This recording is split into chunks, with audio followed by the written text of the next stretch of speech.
ថ្ងៃហ្នឹងដឹងថាថ្ងៃបុណ្យអាដែរប្រាប់កូនថាថ្ងៃហ្នឹងមនុស្សច្រើនណាពិបាកដើរស្ទះផ្លូវនៅផ្ទះហើយដេកកូនតែដល់ពេលក្រោយពីគេងមានណាអបសក់ខ្លួនឯងគិតទៅគិតមកទៅឲ្យចំណៃត្រីនៅបរិយពេញហួតបន្តិចព្រោះធ្លាប់ទៅឲ្យដែរណាតែដល់ពេលទៅដល់អត់ដឹងអីបន្តិចថាគេប្រពៃពិធីនៅហ្នឹងគិតក្នុងចិត្តថាអត់ចង់ទៅជួបមនុស្សច្រើនទេពីព្រោះកូនយើងពិបាកចាប់តែដល់ពេលហើយទៅដល់បរិយពេញហួតសតតែមនុស្សចង់ថយក្រោយវិញក៏អកោកូនក៏ឃើញគេតាំងពីពណ៌តាំងអីនិយាយពីថាជ្រួលជ្រើមចង់ចូលហ្មងណា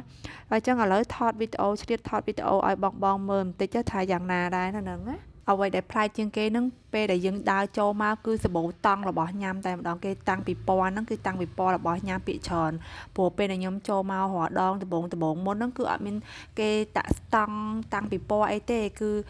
គ្រាន់តែមានអាហាង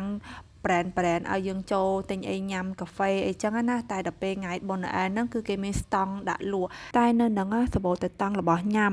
ហើយនៅហ្នឹងខ្ញុំចូលចិត្តទេសភាពវាគេមានទូកឲ្យយើងចូលអង្គុយបោះចំណីត្រីពេលខ្ញុំទៅដល់ខ្ញុំតម្រង់តែបោះចំណីត្រីតែព្រោះខ្ញុំឃើញត្រីនៅហ្នឹងធំខ្ញុំខ្វល់កចង់ចាប់វាហ្មងហើយខ្ញុំសួរកូនខ្ញុំហួសចិត្តកូនថៃក៏ធ្វើមកម៉េចកូនមួយថៃក៏ធ្វើមកចឹងមកម៉េចកូនមួយថៃក៏ធ្វើមកចឹង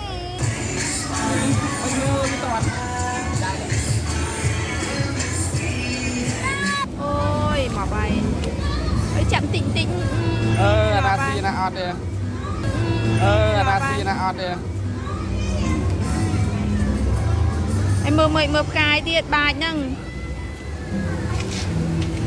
làm bàn mồm mùi tiệt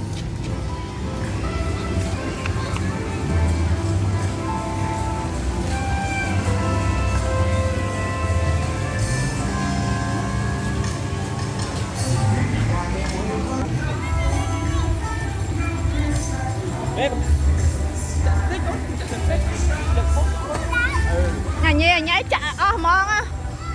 តពីបាច់ចំណៃត្រីរួចហ្នឹងក៏ពួកខ្ញុំនាំគ្នាដើរទៅកន្លែងសួនច្បារគេហ្នឹងរៀងធំល្មមដែរហើយគេដាក់ប្រគំតន្ត្រីនៅកន្លែងហ្នឹងអញ្ចឹងហើយភ្លេងនឹងលឺហ្មងអ្វីដែលសំខាន់កូនខ្ញុំគាត់ចូលចិត្តអាព្រិលគេធ្លាក់មកនោះហើយខ្ញុំមើលពីចង្អាខ្ញុំស្មានតាវាជាក្របស្នោតែមានណាទៅដល់ចិត្តគឺ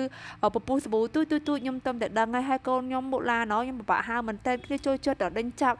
ខ្លាចតែវែងទេតែដល់ពេលចាំងឡុងខ្លាចឲ្យហ៊ានទេឲ្យហ៊ានប៉ះពពុះសាប៊ូហ្នឹងឯងគ្នាខ្លាចមើលទៅសប្បាយមួយយ៉ាងដែរតាក្មេងៗឈោងមើលស្រែកនឹងហត់មាត់ហៅពួកគាត់ណាឡានណាទឹកប៊ូតាឡានបន្ទាប់ពីលេងពពុះសាប៊ូមកស្ទូធំមកពួកគាត់ក៏ចាប់ផ្ដើមឃ្លានហើយអញ្ចឹងខ្ញុំនាំទៅទិញអីញ៉ាំអញ្ចឹងតែអ្នកនរគ្នាមានឃើញមុននឹងបន្តិចនិយាយថាមកអាពេលបុណ្យគ្រីស្មាស់ហ្នឹងម្នាក់ស្លៀកពាក់ប្លែកខ្ញុំមើលនឹងផ្លឹកហ្មងហើយឥឡូវមកដល់កន្លែងស្ករក្របនេះវិញនិយាយពីថាមួយអស់ដៃឲ្យទៅទិញកន្លែងផ្សេងអត់ទៅទិញទេគឺថាពេញចិត្តតែកន្លែងហ្នឹងហ្មងមានជ្រលក់ជាមួយនឹងអាសូកូឡាគេហ្នឹងដល់ពេលអញ្ចឹងទិញឲ្យ5ចង្កាក់ហើយនិយាយពីថាអូយហើយឥឡូវវីដេអូអូនប៉ុណ្ណេះទេអស់ហើយអរគុណច្រើនបងធ្វើ IO ណោះ